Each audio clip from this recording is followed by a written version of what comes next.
Eros, subdirector editorial de Excelsior, ¿cómo estás? Te saludo con muchísimo gusto. La buena noticia es que no fuimos los únicos batallando con la educación a distancia.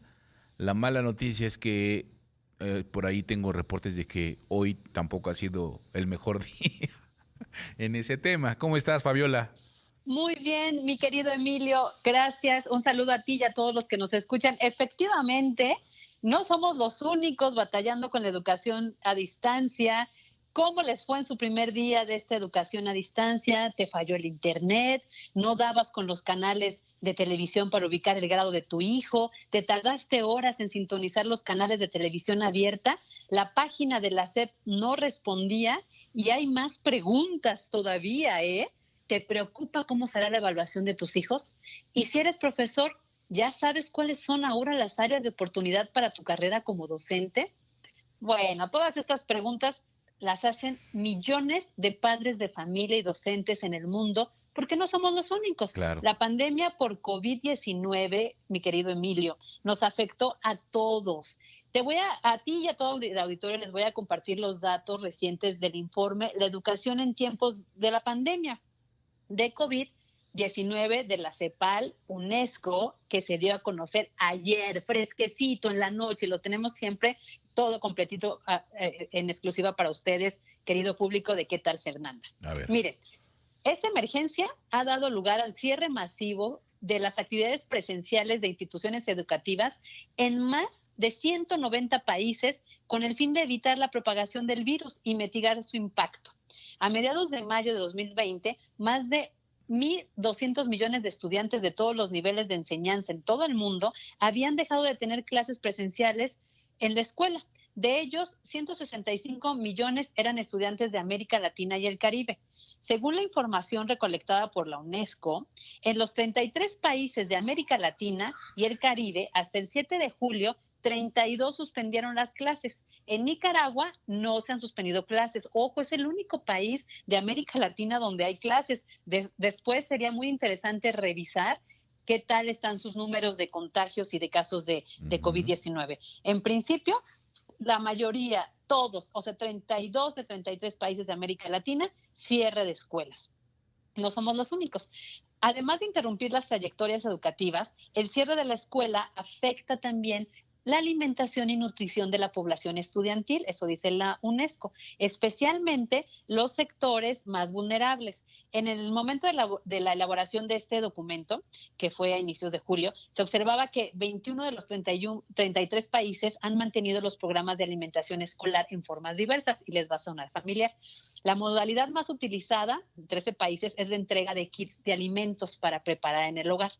Después la provisión de almuerzos en 3 países y en menor medida las transferencias monetarias y entrega de vales para alimentos. Aquí en la Ciudad de México está la beca, que es Mi Beca para Empezar, y el apoyo que se dio para uniformes y útiles. Y seguro en cada entidad hubo una modalidad igual. Y entonces sí está eso, ¿no?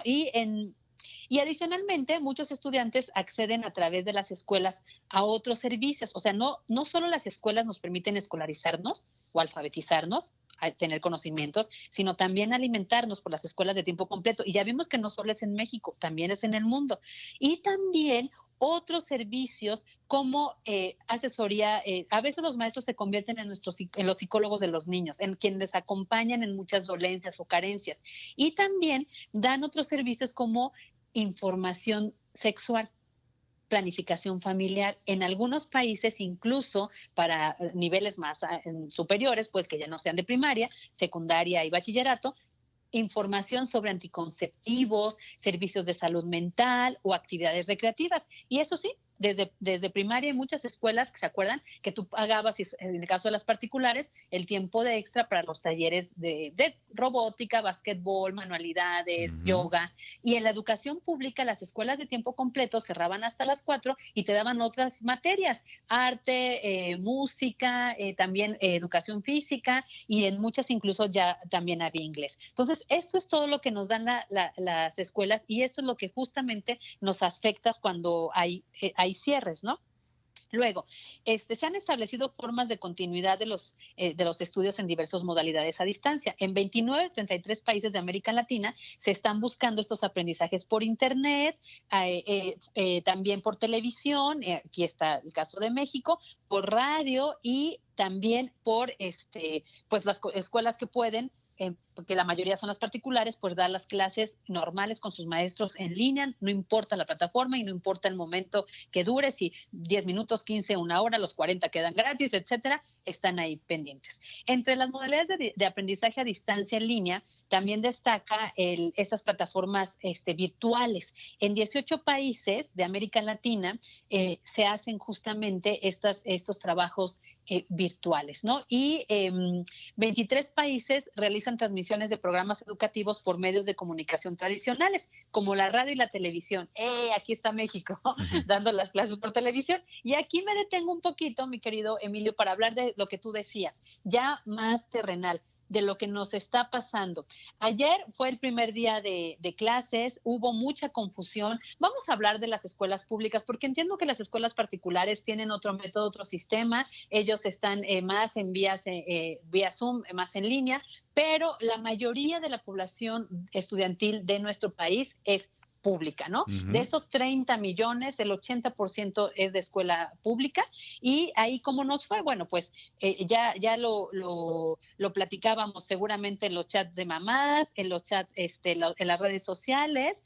Fue un relajo el día de ayer ubicar los canales, los horarios, los que tenían que hacerlo por televisión abierta, muchas de las antenas no te permitían sintonizar los canales de la televisión abierta. Si tenías un sistema de cable o de paga, tenías que estar pues con los controles remotos, dándole hasta que encontrabas el canal. Hubo confusión en los horarios, habían dicho que Aprendiendo a Amar a México sería a las 2 de la tarde, la mayoría de las familias se planearon para comer a esa hora, no fue así, fue a la 1:30. Los que no pudieron comer antes tuvieron que comer después de las 5 de la tarde que acababa la siguiente clase. Digamos que son cosas que hay que ajustar. Fíjense, la pandemia ha dejado fuera, ya vamos a hablar del caso México, de la escuela al menos a 2.830.000 estudiantes. Ellos son los estudiantes que ya no regresaron, que ya no tienen la herramienta para conectarse, no tienen la tablet, el teléfono, la televisión, o sus papás simplemente trabajan y los dejan solos. Hoy vimos en los medios de comunicación las fotografías de muchas imágenes de niños que están con sus papás trabajando con sus cubrebocas en sus labores del campo, de los mercados, del comercio informal, y ya no tuvieron acceso a la televisión. Otros niños que con un celular compartían 5 menores la clase. Me parece perfecto, me dio una emoción de ver los otros 5 niños alrededor de la niñita con un celular compartiendo el video. Ahí van a tener la recepción del conocimiento, pero ¿cómo van a entregar la evidencia de esos trabajos, Emilio? Educación pública. Esa es la gran pregunta. Esos 5 niños que estaban alrededor de la chiquita que tenía un celular, ¿cómo van a ser evaluados? ¿Cómo pueden demostrar que aprendieron cuando no tienen la herramienta, ¿no? Eso es muy importante. Otra realidad, hay muchos niños solos, muchos niños que se quedan en sus casas mientras los padres trabajan, y ellos van a tener que aprender, se llama sobrevivencia. No me parece mal, pero en el caso de los menores de 8 años, ellos necesitan el apoyo del tutor. Eso es otro gran problema. Sí, En el caso de los niños de tercer año, el horario más accesible es de 1:30 a 5, justamente a la mitad de los trabajos laborales. Cuando regresas a las 5 o 7, pues ellos ya perdieron toda la mañana, tú estuviste trabajando, no sé, son condiciones que nos llama a nuevos retos, ¿no? Entonces, todo esto nos estamos enfrentando. No sé si ustedes vieron ya los memes donde los padres de familia se pasaban picándole los controles remotos, lo hacen el meme con una escena de la caricatura de Toy Story, donde uno de los dinosaurios le pica hasta encontrar el canal. el canal, ¿tú crees? Sí, claro. Y pues con estos datos, alrededor más o menos del 6% de los estudiantes no tendrá forma de conectarse con su maestro, y pues esta es la situación. Por eso la UNESCO y CEPAL se encargaron de investigar toda esta información. Es un informe que tiene que ver con la educación en tiempos de la pandemia. Va a estar monitoreando cómo va a ser el rendimiento a futuro, porque otra de las grandes dificultades que pone ahí no solo es el acceso a la tecnología, como lo acabamos de comentar con lo que hemos visto en las fotografías, en las imágenes del primer día de clases, no solo es las conexiones de internet, no solo es que ayer falló el Zoom a nivel mundial, otros maestros que no tienen para pagar las cuentas de Zoom y se limitan a los 40 y hay que estarse reconectando, pero también que presenta retos para la formación académica de los profesores. Es decir, son áreas de oportunidad para que en las normales de maestros, pues ya tengamos la materia de tecnologías, no solo para los niños, y vaya un experto un ingeniero en sistemas a darle clase a los niños, no, los maestros ya, los profesores de aula, tendrán que ser capacitados en esta tecnología, en el uso de las herramientas, porque al explorarlas verán que podrán incluso hacer clases muy divertidas, muy didácticas, pero necesitan la herramienta, necesitan conocerla, querido Emilio.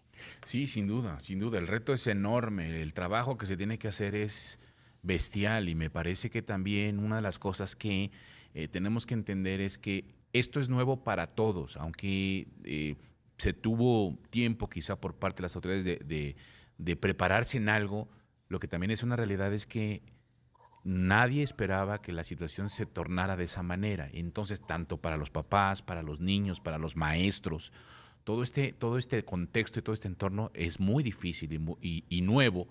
Y bueno, esto se tendrá que evaluar en los próximos años, porque lo que está pasando hoy no lo puedes calificar o el nivel educativo que va a tener hoy, hasta dentro de unos 5 o 6 años.